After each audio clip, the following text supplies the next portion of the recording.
So I'd like to welcome everyone. We are in room 5C. Hopefully that's where you're planning on being. Listening to climate change, farming, and gardening in Alaska. And just a quick reminder before we get started that this session is being recorded.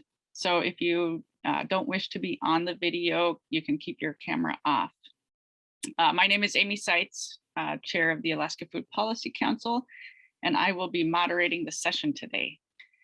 So please type any questions in the chat box. I will help moderate or help facilitate those questions with Nancy throughout the presentation. And so I will welcome our first speaker, Nancy Fresco. Thank you so much. I really appreciate being invited to be part of this conference. And I'm only sad that I haven't been able to participate throughout due to schedule conflicts. But just to be clear, you can type in the chat. I'll try to watch that, and Amy will help me monitor that as well. If you have questions, I'll try to leave a little space at the end of this for some questions. And of course, you can always get in touch with me. Hopefully, the organizers will share my email address, and I'll be sharing some different websites and information, which obviously will be captured in the recording here, but you can track it down as well if you're interested and want to delve a little further into some of the things I just touch upon kind of briefly. So I'll go ahead and share just a few introductory slides before doing a live demo of a web tool here. So I'll just do it. I will not do death by PowerPoint. I'll keep my keep my slides to a minimum. But just to introduce myself very briefly, I am a research professor at the University of Alaska. I'm in my office right now at UAF, and that's a building at the top there with the nice swirly clouds. The International Arctic Research Center is where I'm lucky enough to get to work. And I'm also really lucky to get to collaborate with a huge number of people, including other university affiliates, other researchers here, a lot of climate change specialists here on the 4th floor of the International Arctic Research Center, but also people, particularly in this context, people who work for cooperative extension, people who work in natural resources. So the university is a great resource with a lot of crossover, and we try to be interdisciplinary as much as we can, which means I'm always on a learning curve. I'm always learning from other people. So to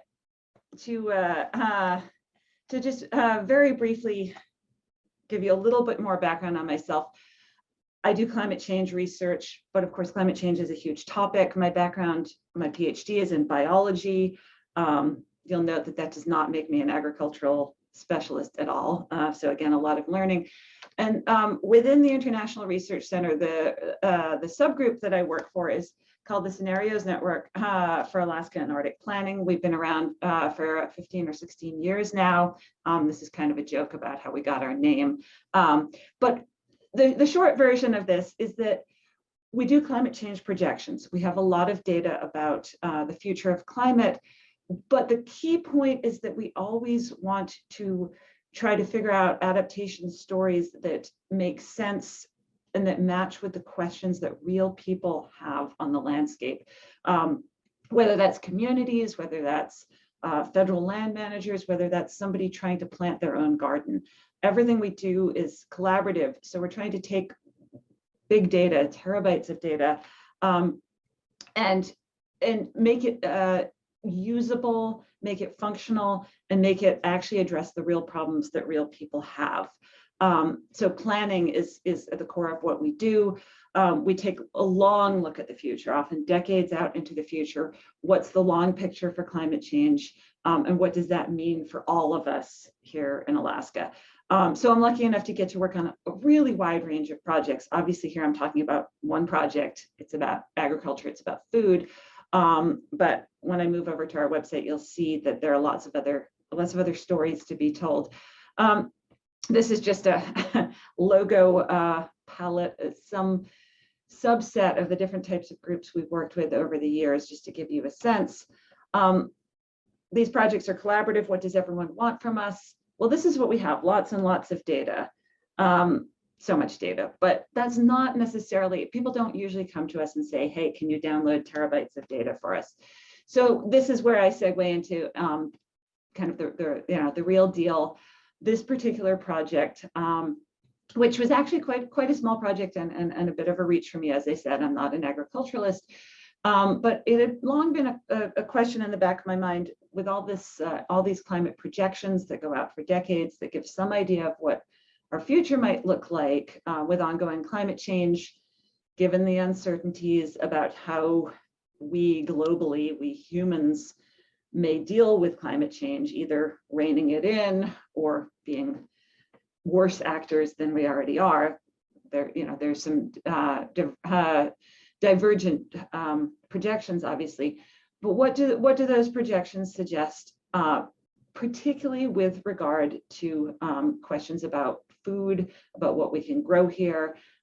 I don't need to beat this to death with this audience. Everyone understands the incredible importance of food security. I do want to really briefly touch on the flip side of it, the mitigation side of climate change. That is reducing dependence on fossil fuels, being less bad actors when it comes to adding more carbon to the atmosphere. That's not usually the focus of my research or that of those in my research community here, not because we don't care about it, but because we're limited in time and resources and funding. Usually we work looking at adaptation to ongoing climate change rather than mitigation or prevention of further climate change.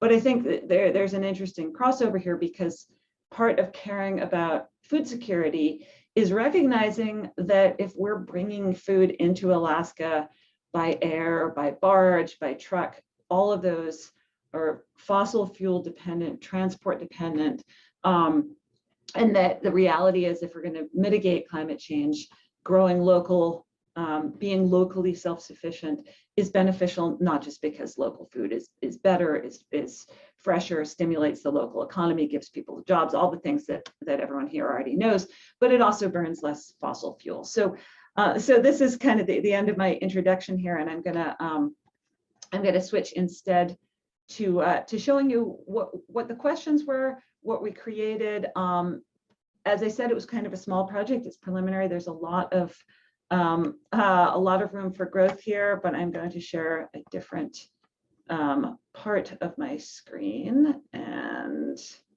okay, hold on a second. Sorry, I'm flipping screens right now, and I'm going to take you over to our homepage. So we'll share. Okay, I mentioned our research group, the Scenarios Network for Alaska and Arctic Planning. So if you go to that fairly simple URL, you get to our homepage, and I'm going to take you through this to the tool that I want to show you. But just you get a brief view of a lot of the different climate projection tools that we have. But I'm just going to take you back up to the Alaska Garden Helper tool. And there's a little background information here about the project itself.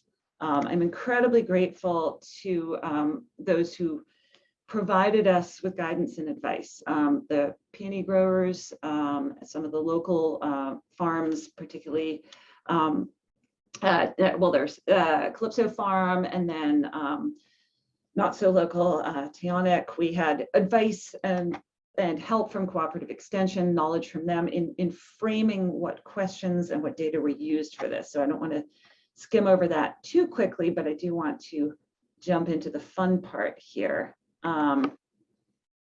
And this is how we applied all the climate projection data to the nitty-gritty questions.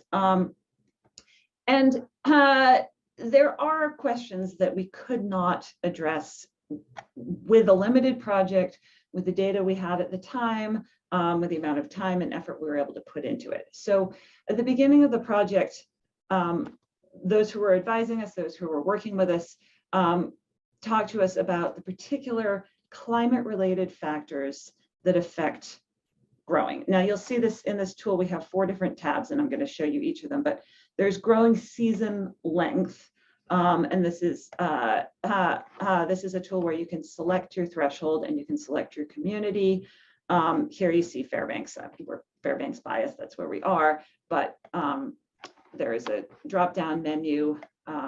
If someone wants to put their own community in the chat, I can select from there, and you can have say in what community I take you to. There's also a selection of thresholds here. Light frost, obviously for the freezing point, a harder frost, and then cold crops and warm crops. That's a little more pertinent when I get to growing degree days.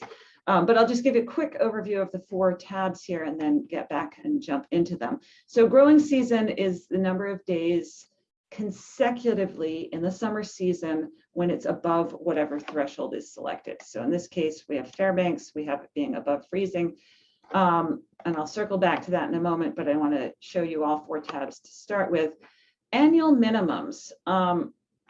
These are the gray data are actual recorded historical real data. The others are projected data.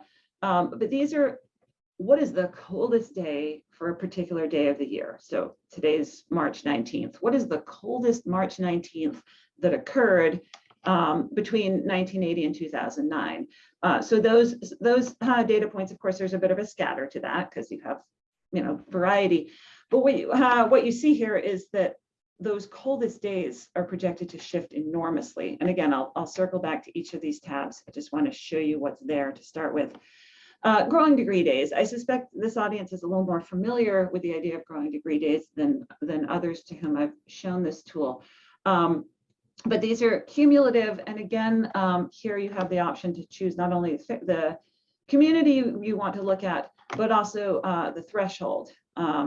So this is cumulative growing degree days across an entire summer season. And these are in degrees Fahrenheit.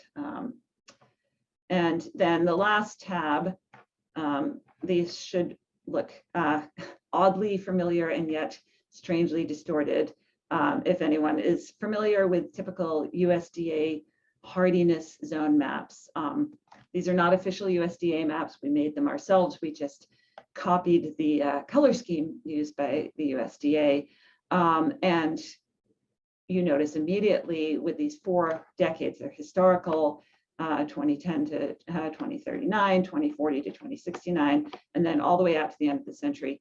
The immediate story here is, wow, that is an incredible change in color. So now I can circle back and give you a little bit more in depth. I see someone has suggested looking at Homer. So Homer it is. And let's go look at what happens here with growing season if we select Homer. And I can do this from a drop down, but I can also just type in and you see this reboots itself. This first tab is it's a little bit tricky to interpret. What people see immediately is that these lines are sort of jumpy. They jump back and forth in a way that seems a little awkward. If you scroll down here, we do explain why does the growing season seem so irregular. And that's because weather itself is irregular. So as probably everyone here knows, we're always crossing our fingers and gambling on what is that planting out date in the spring? When will it really be the last frost? And from year to year, it's a gamble. You say, well, it seems like it's warm enough. Here in Fairbanks, it's typically June 1st, but often in May, you think, oh, it's not going to freeze again. And so these are averaged across decades, and yet they still are jumpy. But you do notice a really profound shift, even with the jumpiness, out to the 2080s, the 2090s, much longer frost-free season. It gets a little weird if you pick a different threshold. If you say, I only want to know how many consecutive days there are where it never drops below 50 Fahrenheit. Now now you see that looks really weird for Homer, because with the historical data, there's almost no time period, just little short stretches where almost by chance you happen to have a really hot spell where it never drops below 50. That's not normal summer weather for Homer. But this is pretty startling, that by the end of the century, you'd have these huge long stretches where for weeks and weeks and weeks, for across the whole across the whole season, it would not drop below 50. So I think that's kind of a startling story of change. And immediately, for those who are farming and gardening experts, might start to tell a story about what kind of crops might have been not possible to grow in the past, but might be possible to grow in the future. And with that in mind, we have this information below to interpret the tool, but that includes, I did kind of a deep dive into reading about crops and about days to maturity. And I picked sample crops that were well represented in the literature.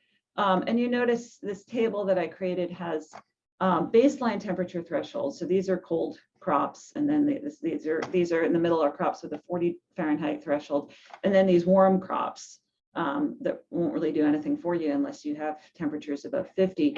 And these are rough estimates of days to maturity for these different crops. Moving back to our annual minimums tab here, of course, both this and the hardiness zone information is most pertinent for anything that's going to be in the ground year round. So the peony growers, obviously, that's a perennial, but anything that's a fruit tree, really anything that would be affected by winter cold. There's a powerful story here. And again, we've defaulted back to Fairbanks, but we can, this time I'll type in Homer, and we should see, there we go, our graph has updated.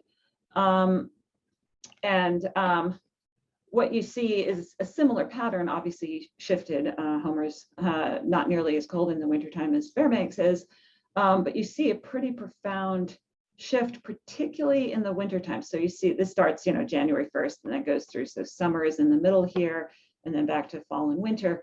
Those winter shifts in minimum temperatures are truly projected to be quite profound, with barely any temperatures much below freezing. You can see as I scroll over, hopefully you can see the numbers popping up. So you have temperatures in the 20s, certainly, but hardly any deep cold. Summer changes are noticeable, certainly, and might make more of a difference from an agricultural point of view, even though the absolute change is less. Then shifting back again to growing degree days, again, we can jump in and take a look at Homer. And here, as I said, you get a choice of thresholds. We're set here for growing degree days. And just really quickly, for those who might not be familiar with the terminology, it's a little mathematically hard to wrap your head around, but a growing degree day is basically saying, okay, if you have a crop that's willing to start sprouting, growing, accumulating biomass at any temperature above freezing, that's a really hardy crop. If you have a day that's 33 Fahrenheit, you get one credit, one growing degree day for that day. If you have a day that's, say, 62 as opposed to 32, so it's 30 degrees above your threshold, then that counts as 30 growing degree days for that day. And that adds up across the summer season. And I find this really interesting because for a lot of crops, it doesn't matter so much how long your season is, it matters how much cumulative heat you have. So growing degree days are a measure of cumulative heat. And again, I took a deep dive into the literature, and I tried to come up with some numbers that had truly been tested, and ranges of growing degree days. The important thing to note about this table is that you can't mix and match between different thresholds. So, so if your threshold is 50 Fahrenheit down here for sorghum, soybeans, cucumber, sweet corn, and tomatoes, the really fussy kind of hothouse plants, then you only get to count the growing degree days when they're over 50. So if you have a day that's 51 degrees, that would be 1 growing degree day with that threshold. And you get nothing for days that are in the 40s. Even though it's above freezing, the plant doesn't necessarily die, but it's not going to grow. It's not going to use that heat. So it's interesting if I go back up to the graph here and I change the threshold that we're looking at to warm crops, and it should, yeah, there we go. So it reloads. So this is really interesting to me for looking at Homer. What you see, these black lines, which are the past, the historical data, is that for Homer, you have very, very, very few growing degree days above 50 Fahrenheit, because it doesn't get above 50 Fahrenheit that much across a whole summer. So that's, you know, I don't need to tell you that, you know, growing tomatoes outside in Homer has not been something that you were able to do. So the shift here with this warm threshold, the projected shift out to the end of the century is a huge shift, up to you know, about 1,500 growing degree days above 50 Fahrenheit. And if you scroll back down to the table, you're that's almost enough, maybe borderline enough for these really warm crops like sweet corn and tomatoes, which I don't know about you, but it kind of blows my mind to imagine that in you know, in the year 2100 you'd actually be growing outdoor tomatoes. And so, you know, I'm not, again, I'm the number cruncher, the climate data person, and other people can interpret what this might mean for what you can put in the ground, what you can grow. And just going back finally to this tab again, the hardiness zones. Again, hardiness zones, of course, relate to winter temperatures. They relate to, as opposed to the annual minimums, which are day by day, you know, what is the coldest February, you know, March 19th. Hardiness zones are what is the average coldest winter day across the whole winter. In other words, what's going to be that chilling cold, that biting frost that you know, kills your fruit trees. And here, just that color shift, just eyeballing it makes you realize that we're shifting many zones by the end of the century, and that these, you know, these new zones are basically lower 48 zones. They're unfamiliar ones, which again doesn't necessarily prove that crops from the, you know, from the Corn Belt would be possible here, because there are many other variables. And just that issue of many other variables, stop sharing for a moment here, that is really crucial. And so this, as I said at the start, this is preliminary research in the sense that we were able to throw numbers at some really interesting questions, or what I think are interesting questions, but there were really important other questions we weren't able to get at. Things like soil saturation. At what point in the spring is the soil warm enough in a permafrost zone? And I think two speakers from now is going to be talking about that a bit more. There are huge complexities, you know, in terms of what the air temperature is, but what temperature the roots of a plant are experiencing, what the moisture conditions might be, which areas might be drying, what microclimates are occurring. You know, if you're on a south-facing slope in Fairbanks, it's really different from a north-facing slope, even though it might be a quarter of a mile away. So these modeled results, I think, are really interesting for the broad story they tell about what might happen across many decades. But they won't tell you exactly what you should put in the ground a month or 2 months from now this spring. They can't tell you the really fine scale. You know, they're not a management directive, but they are a big picture story about the future of what might be possible in Alaska. And just really quickly, I have a couple of other tabs I pulled up, so I'm just gonna go back to, let's see, here. I'll share again. And in addition to, so there's tool that I was showing you, but there is also a publication, like a scientific publication that I wrote about this work. If people are interested in delving into that, it's in the journal Sustainability and it's free online. And this is, I mean, this is where it is online, but I can link you to that. And then there's also, some of you might have already seen, I wrote sort of a general public 1,000-word article for this online journal called The Conversation, which is nice because they freely share. They get researchers to write articles and then they freely share them so they can be republished.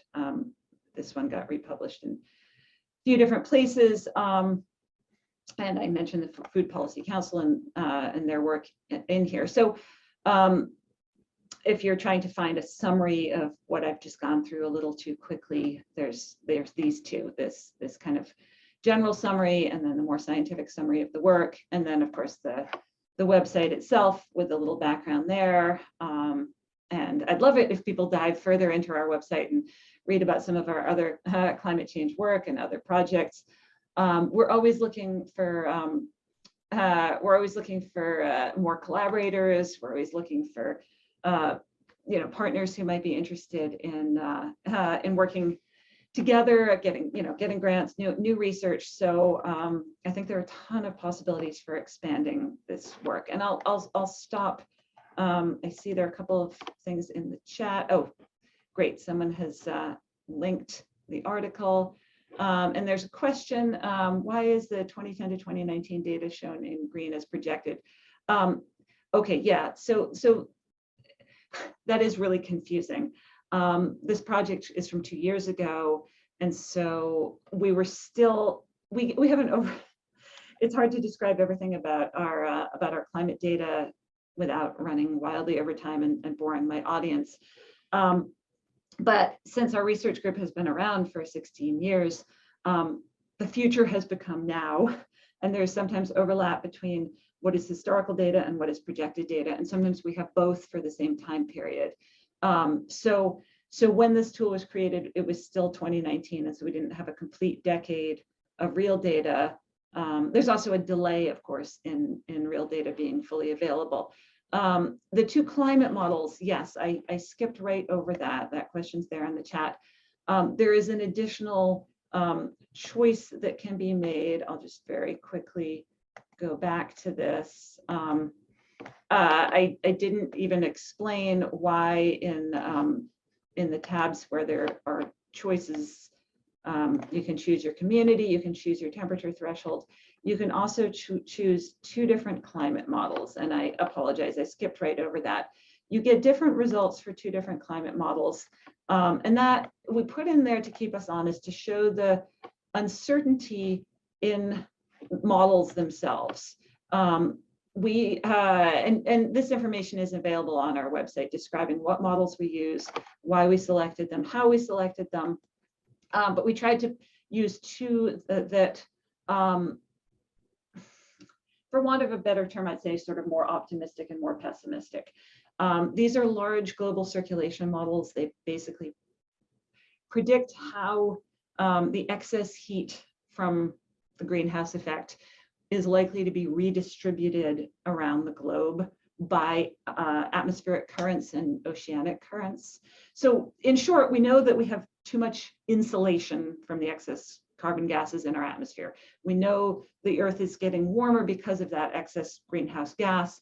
The really tricky part in projecting climate change is figuring out how that excess heat gets redistributed, because air currents, ocean currents, the redistribution of heat around the whole globe, it's really hard to model and predict. Various national and international labs have created these global models.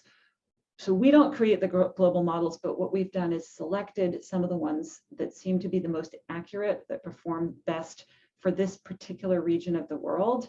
And we make those selections based on comparing outputs from the models with historical data.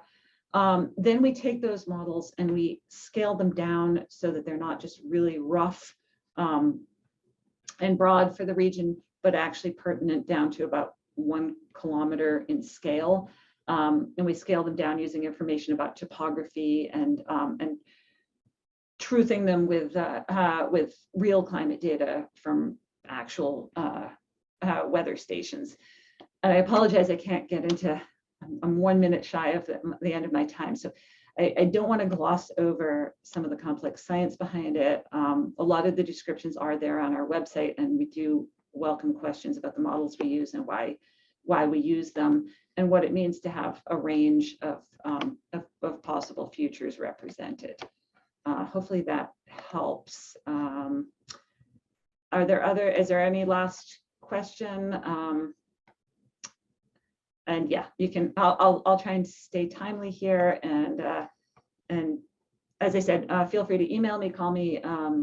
I'd love to hear more from some of the really diverse and interesting folks who are part of this conference. And again, I really appreciate getting to take part. Thank you. Yes, thank you, Nancy. I thought that was interesting, and it turns out I was actually on that. I was playing around on that not too long ago. So I remember looking at the four maps. So yeah, hopefully people take advantage and get on there and look at some of the information. At this time, we are going to move on to our next speakers. Ben and Taylor Kendall and Ben Boatger, hopefully you're both here. Going to be looking at local food solutions for community and climate. So I am going to turn the time over to Taylor and Ben. And if you want to go ahead and share your screens.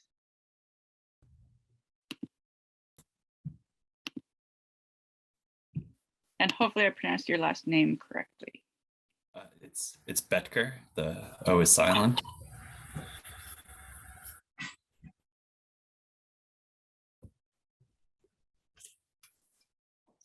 All right. And can everyone see my screen? Yes. Great. We'll go ahead and get started. So I'm Taylor Kendall. I'm the communications director with Inletkeeper, and I'm joined by Ben Betker, our energy organizer at Inletkeeper. And we're going to be talking about local food solutions for our communities and climate today. And I can't see the chat, but if you could still just take a moment to share your name, the Indigenous lands that you reside on or are calling in from today, and what brings you to this session, and maybe something you're hoping to learn. And as you are dropping that info in the chat, Ben, you can keep an eye on that better than I can. And I'll give a brief overview of our agenda for today. So we'll give you a presentation overview of our Drawdown inspired local solution series and the resulting climate action kit. And then Ben will give us an overview of our local food solutions and successes. And we'll spend the remaining portion of our time with a little brainstorm about how this might work in your communities.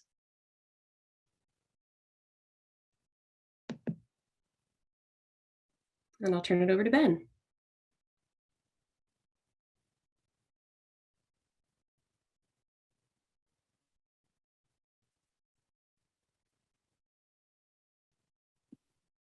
Ben, you're on mute. Sorry. So Cook Inletkeeper started doing this work in 2019, and the whole idea really grew out of what we called a book to action series. The idea is it was sort of like a book club, but the end goal was you put down the book and take some action for a local response to global warming.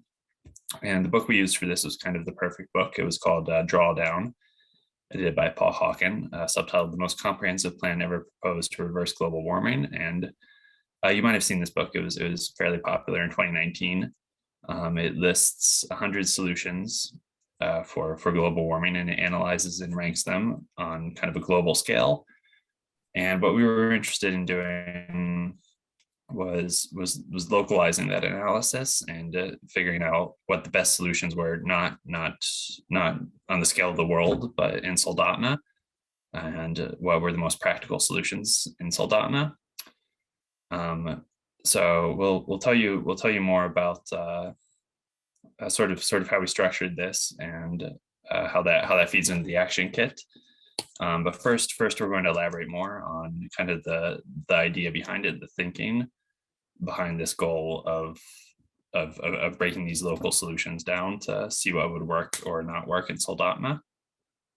So next slide. So our theory of change is something called middle out. And in just a moment, I'll show you one of 3 animated videos that we made that are part of this action kit package. But the theory of change is kind of something that makes the action kit and the process unique in that it restores power to individuals and small groups of people willing to work together to make a difference around an issue like climate change that can sometimes feel too large for us to tackle, or can leave us kind of feeling hopeless and unsure of where to start. And I think I've got my audio set up so that you can hear this video. So here we go.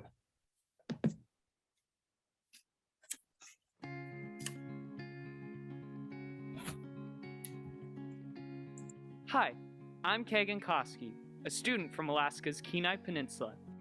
My community is working to reverse climate change. In just the past year, we've brought solar power to tons of homes in our area and started neighborhood composting. To do this, we use the overlooked superpower of middle-out change. Change can start from the bottom up with personal decisions like recycling, composting, and gardening at home. And change can start with big institutions, rewriting laws and policies from the top down. Often, we get hung up on these 2 areas of change. Individual actions sometimes feel too small, and top-down change sometimes takes too long. Our toolkit doesn't look at change from the top down or bottom up, but from a space too many people ignore, the middle out. Keep recycling, but look outside your home as well. Keep signing big petitions, but don't forget the power of your community. You have tremendous influence at the local level. Living where we live and being part of a community gives us all the power for meaningful climate action. Working together with our neighbors, let's unleash climate solutions from the middle out. To learn more and to download our action kit, please visit our website.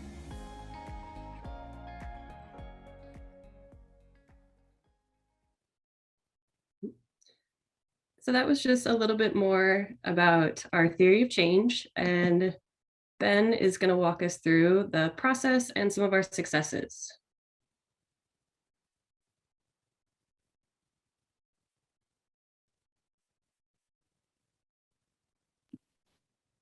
Do you want to unmute yourself, Ben? So on the left side of this timeline, you can see that we broke this idea down into 3 or 4 steps to really execute. The first was what we've just been talking about: reframing your thinking about climate change as a set of local problems and opportunities, and in thinking about your community's power to choose the climate future. And then the second step was gathering. So if you've had a chance to look at Drawdown the book, you know that the list of solutions is broken down into subject areas. There's energy, built environment, transportation, and most interesting for this audience, food and land use. So we talked to local experts and gathered them for a series of monthly meetings with the public, where we had a discussion on the subject, bringing experts and motivated volunteers together in the same room to talk about possible solutions. And all these ended with brainstorms, like the one we're going to do together at the end of this session, about projects. And we recorded all these project ideas. And after 8 of these monthly meetings on these different solutions, we chose one. We winnowed down all the ideas we had gathered into the best ones, and voted on them, essentially. And that led us to the next step, acting on them, which was a process of 1 or 2 years. One of our criteria was a solution that can be accomplished by a group of motivated volunteers in 1 or 2 years, we really wanted to emphasize the action part of this book to action series. So we'll tell you a bit more now about what came of this. Next slide, please. So one of our solutions was community composting. We have a lot of food waste in our community that goes into the landfill, and it has a climate impact there because it decomposes into methane, a greenhouse gas, and it's much more valuable going into the soil where it helps with carbon capture and adds nutrients. So we worked on giving people an opportunity to participate in this compost idea. People with big backyards and home gardens, or people who know farmers.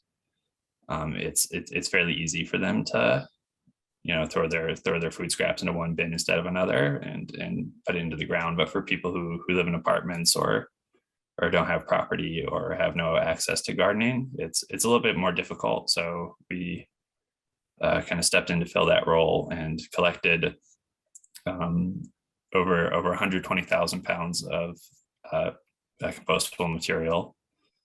We had about 200 participants, and recently we received a grant from the USDA to sort of scale this project up and make it more sustainable and stand on its own. And we're still working on exactly what shape that's going to take, whether it's going to be a for-profit or nonprofit venture.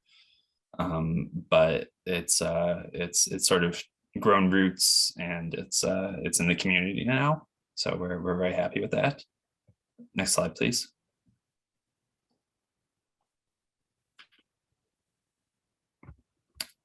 So here you can see on the right, that's one of our volunteer leaders holding a bucket that we used. We designed and distributed these buckets for people to collect food scraps in, and we sent the food scraps to local farms where they fed animals.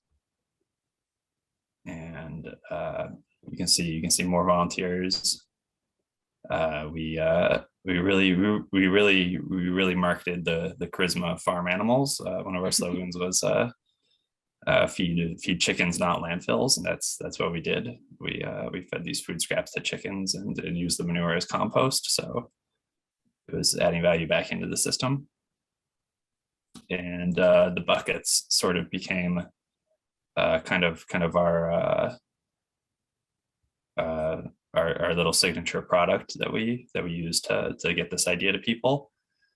We held a decorate your bucket workshop at the library that was well attended, and you can see these plastic buckets that we collected and redistributed. Next slide, please.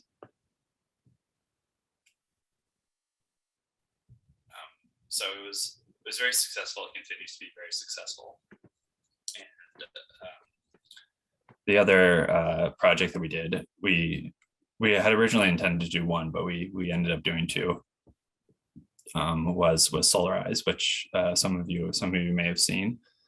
There's a Solarize Anchorage, there's a Solarize Fairbanks. We did Solarize the Kenai in 2020 and 2021, and this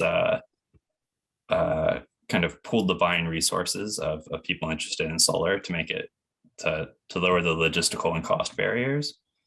So over those 2 years, we ended up doing Solarize campaigns in the Central Peninsula, in Homer, and in 2021 we added Seward, which was quite a victory.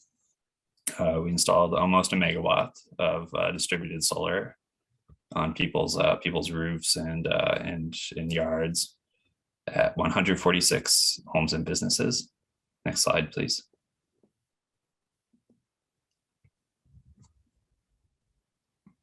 Awesome. So as we just heard from Ben, the exciting thing about this process is that it was working. All of these actions were adding up to numbers that really made a difference, even though it was just small groups of people coming together. It was really exciting to us, and we wanted to package this up in a way that could be shared with communities across Alaska and eventually in other states and maybe across the country. So we created the Climate Action Kit and the set of 3 animated videos that accompanies it. And it's intended to be a bit whimsical and fun, and to really bring in a diverse group of people across the spectrum, especially folks who are feeling hopeless or unsure about where to start when it comes to climate action. And this was very intentional, just based on the communities that we were working in on the Kenai Peninsula, and trying to bring in people who had not been taking climate action traditionally in the past.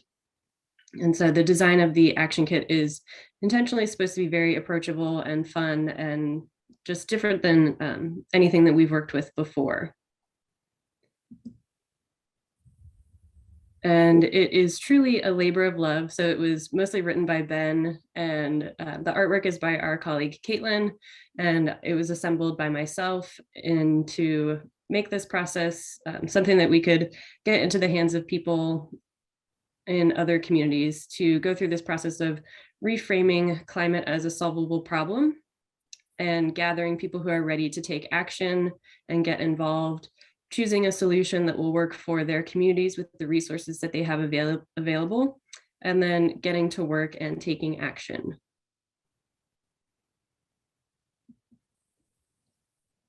And I'll hand it back to Ben.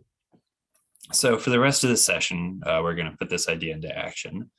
You heard me talk earlier about how we gathered local experts with interested members of the public, and we thought together about the best project that a group of volunteers could accomplish in a year, and keeping in mind this idea of middle out change. So you farmers are all local experts, and also potentially motivated volunteers for one another. So we're going to do a little brainstorming along those lines about solutions that you could that will work in your community and in the particular ecosystems, economies, the politics and culture, your local institutions, thinking not on a global scale, but really centering the idea of middle out change that we talked about. So we're going to make a goal of thinking here about not a project that you could do on your own in your backyard, or not about policies or laws that could address climate change, but something in between that volunteers can do together in your community. So here are some ideas. But before we jump into that, Taylor has a few concluding words. Actually, I will pause the screen share, and maybe we can go into the breakout rooms and then come back. Okay. All right, welcome back. I think we're all getting pulled back in. I think looks like most people are back in. Okay, I will go ahead and share my screen again for us to wrap up.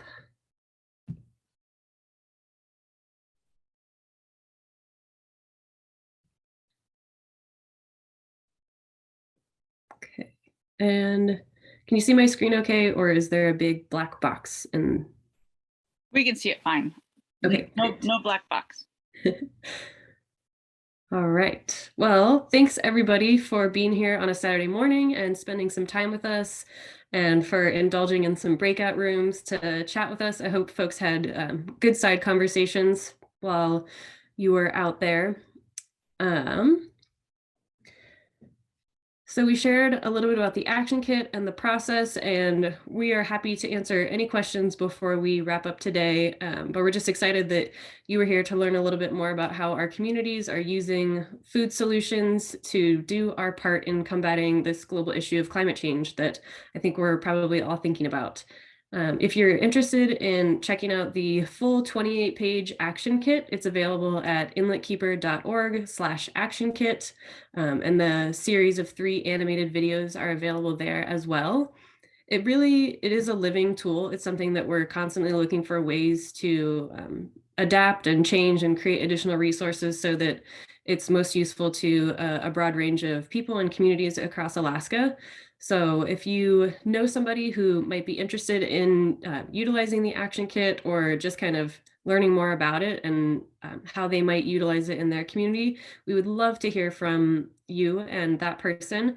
We do have some capacity to help folks get up and running with this tool. So you can reach out to Ben or myself, whether you want to connect with us and get someone connected with the action kit, or if you have feedback about changes we could make and ways that it could be more useful for you and your community, we'd love to hear from you. Ben, do you want to add anything? No, there's my email address on screen, and I'll look forward to hearing anyone who's had some big ideas. Yeah, and we're happy to field any questions that you have before we wrap up today. And if anyone has any questions, you can come off mute. We have 1 minute.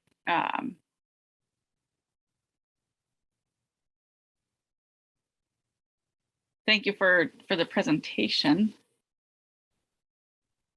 Taylor and Ben. Yeah, thank you for moderating, and thanks everyone for participating on a Saturday morning. It's a good Saturday. It is, yeah. I hope the sun is shining where everyone is. I'm enjoying this rainbow splashed across my face, so.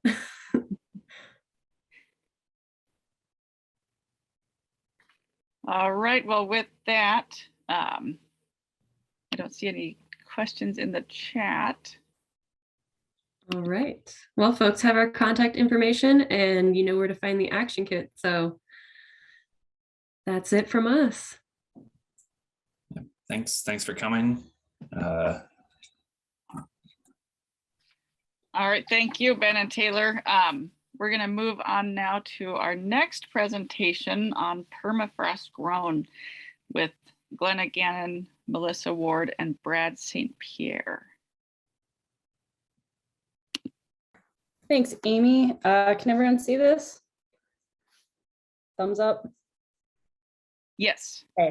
I've had some lagging, so you'll just have to forgive that. And then also just for my co-presenters. So I'm going to jump right in. We're really pleased to be talking with you guys today about our recently funded and launched, funded by the NSF program called Permafrost Grown. And this project really seeks to study the interactions and feedbacks between permafrost and food cultivation practices through the co-production of knowledge with Alaskan producers. And the aim of this work is to increase the general knowledge about and awareness of the Alaska permafrost agroecosystem. And I will give you a definition for that long academic word in just a moment, but I also want to acknowledge that Iris Sutton, who created this image and this conference's logo, is one of our producer collaborators on this project as well. All right, so I'm not going to spend a ton of time on this slide and a few more I have in this slide deck, just because I think it's been covered a lot during this conference already. So I'm just sort of setting some context here, so you guys are following us along on sort of how we arrived at this project and what we're hoping to do. So Alaska's got a really unique food system, right? We're heavily dependent on wild foods, imported food, and we have a growing agricultural sector. We have a lot of land and a relatively small population. And I'm sure you've all at this point heard the statistic about 5% of our food that is purchased is produced in state. So with the changing climate, we also have a lot of challenges and opportunities potentially before us with agriculture, as well as wild food harvesting in Alaska. However, with climate change and disturbances such as land clearing for agriculture, those are also driving forces for permafrost degradation and near surface permafrost degradation especially.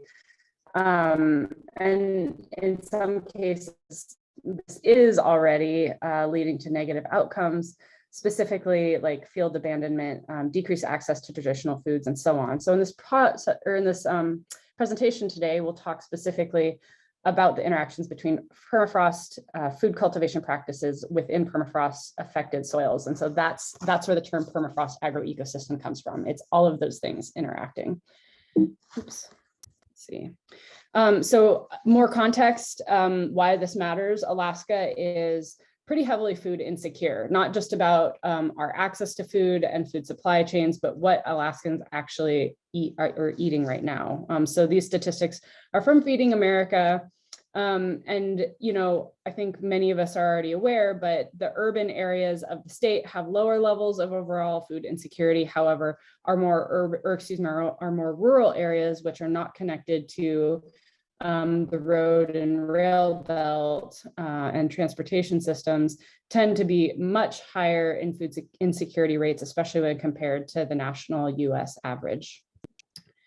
And so, again, I'm not going to spend a lot of time on this because I think we've all been made aware of a much richer history than I will be able to cover here in this quick amount of time. But the history of agriculture in Alaska is a long one, and it started with the indigenous people of Alaska who stewarded wild plants and animal populations for, you know, health and higher yields, who've herded and grazed animals, and, for example, the Tlingit and the Haida, who've actually cultivated primitive species of potatoes for many generations. And so it's with this acknowledgement that agriculture, our food production in Alaska, really started. So moving on a little bit to the history of Western based agriculture in Alaska, this really kicked off with the, was introduced by Western settlers, Russian explorers, and European settlers, and expanded rapidly with the 1898 Homesteading Act, which prompted a lot of folks to move to Alaska to start homesteads. And the other major event that really launched agricultural production was the establishment of agriculture and forestry experiment stations by special U.S. agriculture agent Charles C. Georgeson, which many of you are probably familiar with, and which the Botanical Garden and Agriculture and Forestry Experiment Station in Fairbanks are named after. So I just want to pause and take a moment to acknowledge the painful history of some of the above mentioned legislation, and that these were undeniable mechanisms of settler colonialism. I don't intend to skirt or ignore that fact. I simply am referencing these for historical context. Today, however, we're focusing on the expansion of food production in the North, and want to talk about how our project endeavors to age in forging a path forward that's more sustainable, both culturally and geophysically for our state. So present day agriculture, you know, there are some estimates out there that agriculture once supported upwards of 50% of the food consumed in the state. As our late Senator Don Young mentioned yesterday, Alaska used to be pretty self-sustaining. Today, through a increasingly globalized food system, historically cooler summers and short growing season, and our extreme winter temperatures, the climate has really limited a lot of Alaskan agriculture. However, we're seeing a shift. Some of these photos represent the real growth that's been expanding in Alaska in particular. These are from farms all over the state. And really highlighting the scope of what's possible here. You know, I'm happy that I had included a picture of Bryce Wrigley, one of our food heroes farm here. This is a perfect example of what's possible with the ingenuity and really independent spirit of Alaskan producers. Let's see. You know, even though our food production has really relied on certain cold hardy crops, you know, what we're seeing is changes in what is possible and what the demographic of farms look like. So a lot of you will also probably be familiar with these infographics because they come from the Alaska Farmland Trust, and they're based on the most recent U.S. agricultural census. And really what I'm just highlighting here is that agriculture is growing, not only in Alaska, but recent research shows that northern agriculture in North America, especially, but also in Northern Europe, is really, it's a growing industry, right? As certain areas in the global south become fully exploited or not as productive as they once were due to climate change and increasing pressures like drought or floods, we're seeing where food is grown, those locations shift northward already. And we expect that this will continue to be a trend. So as the world's population continues to grow and suitable land for agriculture in other regions isn't as available, then we expect to see that shifting northward.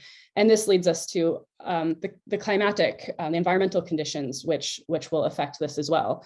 So, there's a lot of research that's really picking up pace right now that is looking to investigate this relationship between climate change and a changing agricultural sector for Alaska. So this graphic comes from UAF's International Arctic Research Center SNAP program, and they've been using climate modeling to evaluate how projected or modeled climate change will affect the Alaska growing season. Some of the research that I'm involved in and that our team is also looking at is the change in growing degree days. So that's the base temperature for a specific crop that accumulates over an entire season. So that amount of heat that allows that particular crop to develop has changed a lot over the last 100 years or so. So this is an example specifically of sweet corn. And we're seeing that just between 1930 and 2020, there's been nearly a 60% increase in those growing degree days. And now we're having greater success with crops like sweet corn, which really formerly weren't possible or were very marginal for the Alaska growing conditions. So again, I'm just highlighting some more of that research that's being done that evaluates how agriculture is changing. I direct variety trials at the Agriculture and Forestry Experiment Station. We're looking at crops. So crop selection is important for matching up which cultivars you select that basically jive well with your growing environment. Again, there's a image from SNAP that is highlighting how that growing season is changing and predicted to change over time. Let's see, and how that work ties into aspects of this research project and evaluating seasonal changes. We are looking at which crops might be best suitable grown in conditions where permafrost is present. So with the onset of the warming climate, permafrost has started to thaw in increasing rates. And this is especially so in certain disturbed settings like agricultural fields, as demonstrated in this photo here, which was taken at the UAF Agriculture and Forestry Experiment Station in the early 1900s. So for the expansion of permafrost agroecosystems to be sustainable, we suggest that research needs to account for the really diverse interactions and outcomes that occur between permafrost and agriculture and social systems. And that's what we're here to evaluate and talk more about today. So with that, I'm going to hand it off to my co-presenter and colleague, Melissa Ward-Jones. Thanks. Hi, thanks, Glenna. So I'm Melissa Ward-Jones. I am a permafrost scientist at the University of Alaska Fairbanks. So I'll talk about permafrost and how it impacts agricultural fields. So a brief introduction of permafrost in Alaska. This is a word we hear a lot, particularly in the media, living in Alaska, but what is it exactly? So permafrost is any Earth's surface material that remains at or below 0 degrees Celsius or 32 degrees Fahrenheit for at least 2 or more consecutive years. And the Earth's surface material part of the definition can be anything. It can be bedrock, it can be soil. And permafrost behaves similar to like a glacier. So as a glacier needs more snow accumulation in the wintertime than summer melt in order to continue its existence, permafrost needs a greater degree of ground cooling throughout the year than ground warming.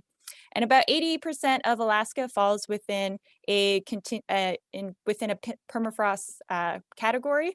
So we break up permafrost based on categories, based on its lateral continuity. So here are some images taken from the Krell Permafrost Tunnel website. So if you were to do a transect between Barrow, now known as Utqiagvik, and Anchorage, when you're in the continuous permafrost zone on the Alaska North Slope, this just means that there's permafrost essentially everywhere, with a few exceptions. Once you get into the interior, you're in the discontinuous permafrost zone, so in the Fairbanks area. So you'll have areas of permafrost surrounded by areas with no permafrost. And then as you get more south, you have areas of less and less permafrost until you get so far south, you don't have any more permafrost. Next slide, please.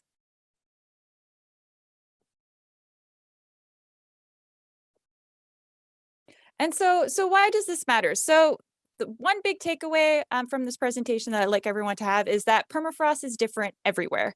And one of the things that is driving permafrost variability is ground ice content. And so the images on the left, these are ground ice exposures at the Krell Permafrost Tunnel just outside of Fairbanks. And as you can see highlighted in orange, these are ground ice, a type of ground ice called ice wedges that is almost 100% ice below the surface of the ground, and these are quite common in areas containing permafrost.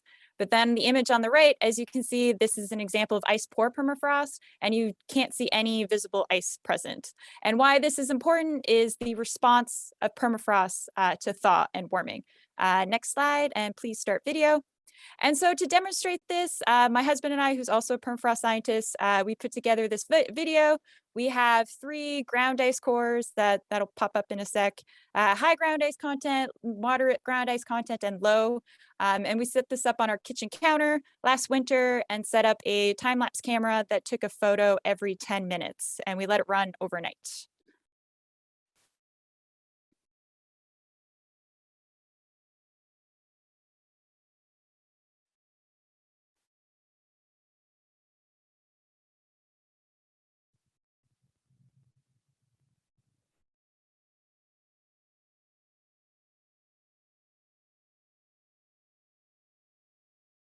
So as you can see, the response was really varied between. So you have the high ground ice content, which essentially turned into water and mud.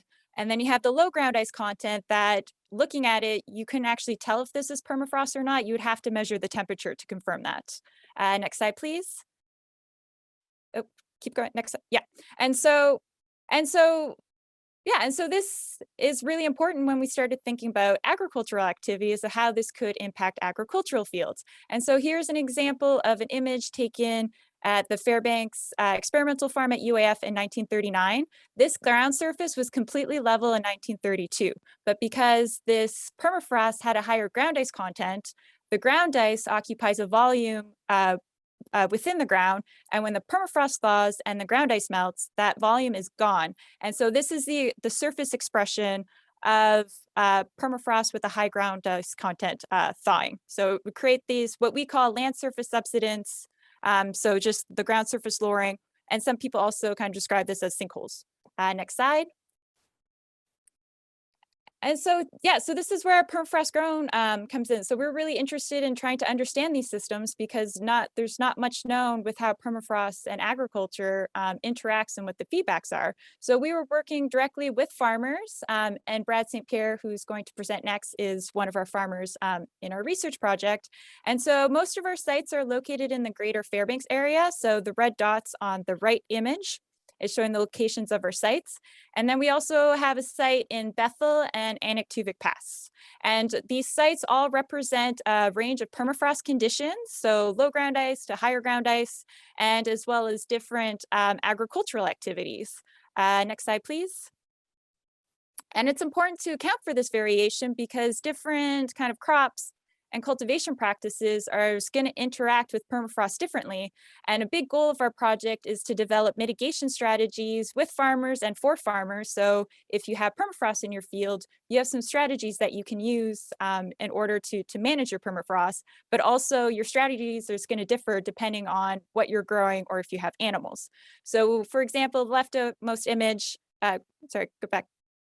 The leftmost image is crops, right? So an annual crop like potatoes or carrots is going to respond and interact with permafrost differently than peonies, right? That are perennial and take up to 5 years to start producing flowers. And then also livestock. And so actually some studies have shown that animals through snow trampling in the wintertime actually create a ground cooling effect. So these are all things that we're going to be measuring, and measurements are going to start this summer. Next slide. And so just to kind of give examples, I'm going to give examples of 2 peonies farms and how permafrost has impacted cultivation of peonies. So this is one of our peonies farms. So this farm is made up of about 6 different fields that were planted in different years. The field that is shown on the upper left, this field was all the rootstock was planted in the same day. And the outside row kind of going towards the back might not be obvious from this image, but the peonies plants are noticeably smaller and they produce less flowers, and there's a little bit of subsidence going on kind of at the ATV track. Sorry, I'm at the left most photo, if I said right. Yeah, and so within our study, we're going to characterize the permafrost in that area, measure ground ice content, and see if there's anything we can do to help these peonies plants grow better. Next slide.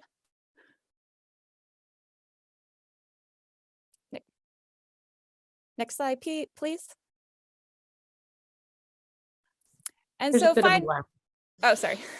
And so finally, so here's an example. We have a farm that was unfortunately had to abandon their field. This was one of the first commercial peonies farms in the state. The land was cleared in 2001 and it was put into production in 2002. And starting in 2014, there was significant permafrost degradation. So that land surface subsidence, kind of sinkholes, starting to develop in the field. That this field was abandoned in 2019, and the surviving peonies plants were moved to a different field. So this farm is still active. And so if you can see on the bottom, so using various satellite techniques and drones to create 3D terrain models, we can actually measure the amount of subsidence that has happened. And so if you see the red areas, these are areas where the land surface lowered up to 4.3 feet, and that is a lot. And so our big goal of our project is try to prevent as much farm field abandonment as possible, and to give farmers kind of tools and strategies that they could use if they have permafrost in their field or garden. And next slide. With that, I'll hand it off to Brad St. Pierre to talk about his experience farming on permafrost. Hey everybody. Thanks for having me. I'm excited to be a part of this project. I think it's really important for science and research to be involved directly with the experimenters in the field. I'll tell you a little bit about my farm. So my wife and I operate Goosefoot Farm, a diversified regenerative vegetable production in Fairbanks. We grow vegetables, hay, and honey, berries, and fruit, apples. Like I said, we're a regenerative farm, so our entire paradigm on growing is building soil, is that the soil itself is what's growing the plants. And we're also happen to be landless farmers, so we are currently on our second location where we're farming. And over the different locations we've been at, and over the last 10 years of farming, we've seen a lot of impact from permafrost on the fields that we're farming. One thing we see a lot of, but I'm interested about being in this working with this project, is we were working both the places in fields that were established in the 70s and 80s, and that in the last 5 years or maybe 7 years, we've seen a whole lot more action and subsidence in those fields that have already been cleared. It wasn't that they were just recently cleared, and we're seeing that change. But Iceland is melting now, and as a farmer who's dependent on that top 6 inches of topsoil or whatever I can build, because that's what we're doing as a regenerative farm, is building from lust to high organic matter that we can grow in. Every time there is a subsidence in a field, for instance, at the previous location where we were at, where that hay right there was grown, there would be lenses that open up large enough to get a VW stuck in. You know, they're massive, very deep and wide. I mean, it's not only dangerous for the guy driving that VW through my field, but it's stealing all of our topsoil. So what that does is that even though you fill that hole with whatever lust that you have at a cut bank on your farm, your field is now not equally fertile. So you have the soil profile actually in Fairbanks area of Tanana Valley is called foobar because of its it's not consistent fertility across the fields, and a lot of which is, I feel, from this change from melt. So working with permafrost grown, I'm hoping that we can learn strategies to mitigate the speed of that melt, that we can learn. So a lot of what happens in our type of agriculture with vegetable production is disturbing the soil, like here, and cultivating. So that's a cultivating tractor. That's how we weed. They call it farming. They should call it weeding, because that's what we're doing. And in the field that is not flat, it is nearly impossible to mechanically cultivate. So, and that's what we do. We use hands, we use blades, we use hose. We don't use sprays. We don't use herbicides. And so it's critical to continue food production on the scale that the state needs, that our farm needs to be viable, that we have flat-ish fields. If not terraces, at some point they need to be not rolling hills. With hay and grains and things like that, it's a little less imperative to have as flat of a field, but still losing that topsoil to the melt is a big hit to even grain and grass growers.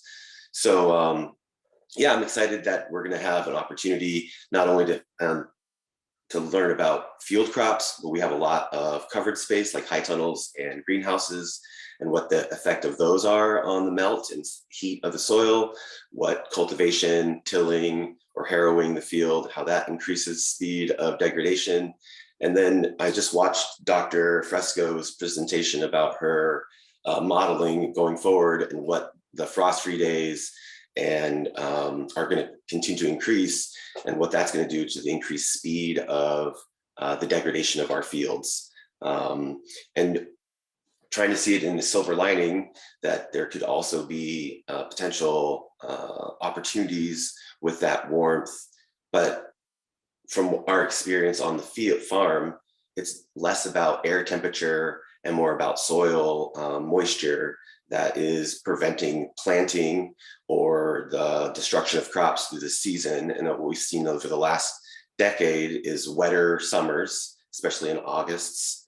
And for hay, like they say, you got to make hay while the sun is shining. And if you're trying to get a second cutting nowadays in Fairbanks, it's nearly impossible with the amount of precipitation.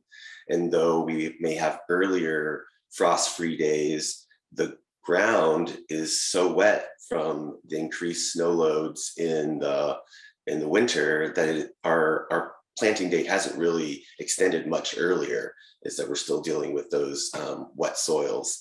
And as a regenerative farmer, one of the most damaging things I can do to my fields is compaction. So getting onto them when they're wet, I'm destroying that soil structure that we've worked so hard to build. I'm also excited that we're collaborating with farmers in Russia and in trying to share the knowledge they have farming on similar soils, and connecting farmers and researchers, I think, is an imperative gap that needs to be bridged between creating a more sustainable regenerative food system in Alaska. I could go on. We only have a few more minutes left. If you guys have other things you want to talk about, or if folks have questions about the project.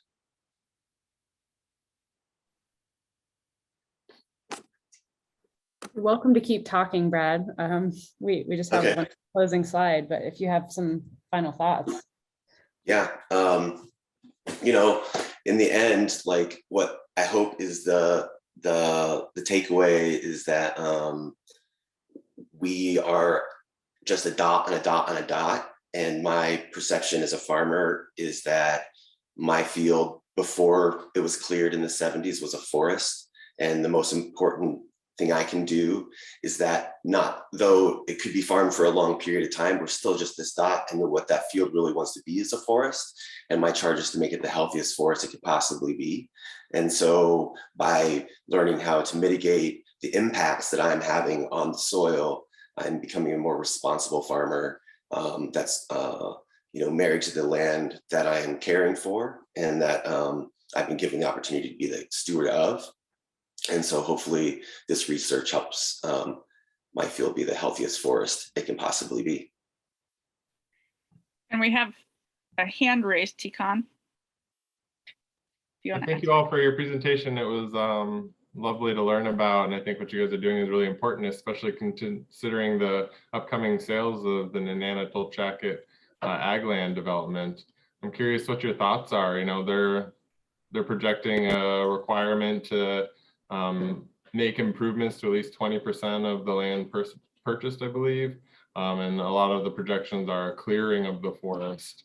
But my understanding from the soil pits is that it's a pretty silty clay soil profile with lots of permafrost. So without an environmental assessment, I'm a little concerned. I'm wondering if you share those concerns, or if you have recommendations or thoughts on a best practice on how to approach that land clearing and the development of such a soil profile. I'll just jump in. I've been farming on lands that were agricultural sales in the 80s, the previous farm where we were at, and that was the same requirements. And I think if Alaska doesn't learn from the mistakes of its history, we're bound to repeat them. And because of that, not seeing it as a holistic, homeostatic type of farming where we are part of nature, not that we're trying to get rid of nature, I think we're going to run into the exact same issues. And that if our intention is clean water, clearing a forest is not going to contribute to clean water. It's going to contribute to erosion, degradation of that soil. And what we need to be doing is building soil and having healthy forests and healthy wild populations of animals. And as responsible farmers, I think, in a state that's looking for a sustainable food system, I disagree with that tact of large clearing of ground. And if we're going to a place where local food is what we're really after, local producers for local foods that are selling through CSAs and farmers markets, which is what the growth of farming has been in the last 7 years, and that big growth that we're all showing these great farmland trust graphics have been this. Those farmers need to be close to city centers. They're farming on small acres, less than 9 acres. The world's food supply currently today, the UN Agricultural Department says 70% of the world's food is currently being produced on farms of 2 hectares or less, which is 5 acres or less. So we don't need large acreage. What we need is more farmers that are selling their food directly and growing in a responsible way. And we are at 11:45. If you three have a quick wrap up or anything to say in closing. Nope, not really. There's more conversation to be had, and Tikan, you're not the first person to open that, to ask that question. And I think other people on this call, I know Nancy Fresco and others from UAF have had some similar questions about that development. And we on this team also have some questions. UAF does have some research plots on in the Nantot project, and we are instrumenting some of those. So that's a conversation that certainly will continue here in the near future. And since we're out of time, if anyone wants to talk more about that offline, we can. But in the meantime, we just want to thank you all for attending. And here is Melissa and I's contact information. Brad, if you want to share yours, you're welcome to, but we didn't want to offer it up without your say so. But feel free to get in touch with us with questions about the project. We'd be happy to answer them. Thanks so much for you, all of you who have attended.